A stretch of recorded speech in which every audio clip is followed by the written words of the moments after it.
Check this out, the Bahamas.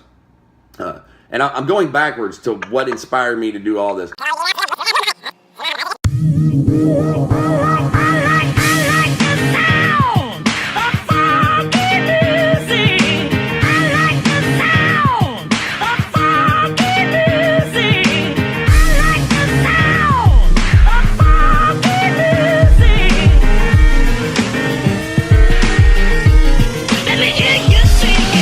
This guy in the Bahamas, he's out on the beach with no shoes on in the sun on this beautiful beach, dude. Crystal clear water. I was jealous. And he had a little card table. You know those things that are like $10?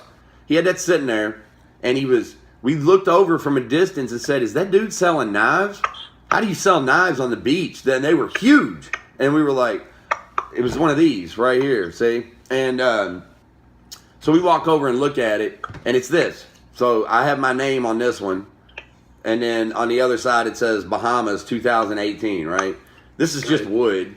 We go over and we start looking at it, and he stained the blades. And they weren't carved yet. So all we saw was a wooden handle with this black sticking out. It's like, that dude's over there selling knives on a table. So we walk over and say hi to him. His name's Carlos. There's a video of him actually making this on my page. Carlos lost everything, lost his job, his company, everything in a hurricane in the Bahamas. And then he regrouped. That hurricane, turns out, knocked down a bunch of trees all over the Bahamas, and the government didn't come along and clean them up. They just left them out there. Need some wood? So he drives around and picks this wood up for free off the street, off the side of the road. He gets this for free, takes it home, and carves in the handle, carves in the little blade, and then he walks out on the beach and sets up his little card table where he puts some varnish on this end, then he puts this black stain on this end. And of course, everybody's walking up like, look at this guy with a big table full of knives in this beautiful beach, like I said.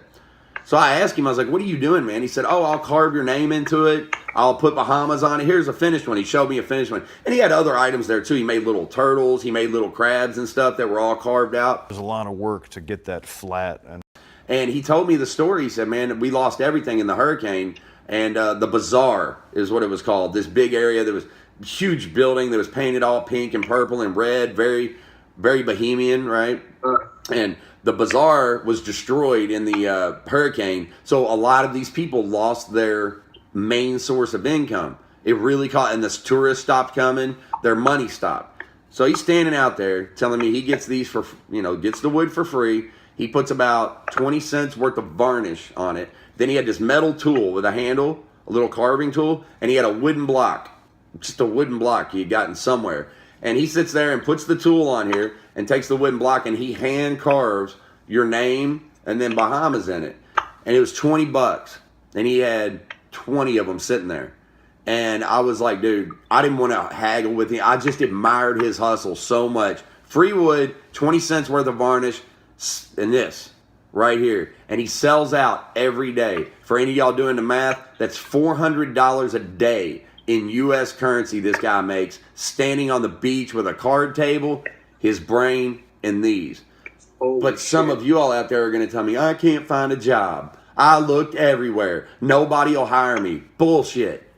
Bullshit. Jobs are a dime a dozen. You can walk into any restaurant. They will not do a background check. You can make cash on your first day. That's what I did, to go pay for gas, buy food. You can eat at the restaurant. Yeah, I'm not that ashamed to walk in and tell the restaurant manager when I first came in, said, look, dude, I am extra broke. I have nothing. And I'm not sure how I'm going to feed myself through the 5 days worth of training. And they said, dude, no worries. You eat free here while you're training. No problem. You know what I'm saying? So I was like, please hire me, dude. I need a job. They hired me.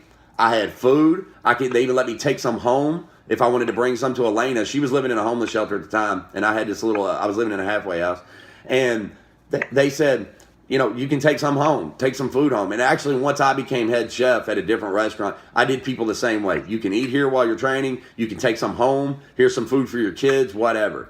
And paid that man, kind of carried on what that guy did for me. But this right here, a little ingenuity and free material. And this guy is breaking $100,000 a year standing on the beach with no rent, no overhead, anything, right?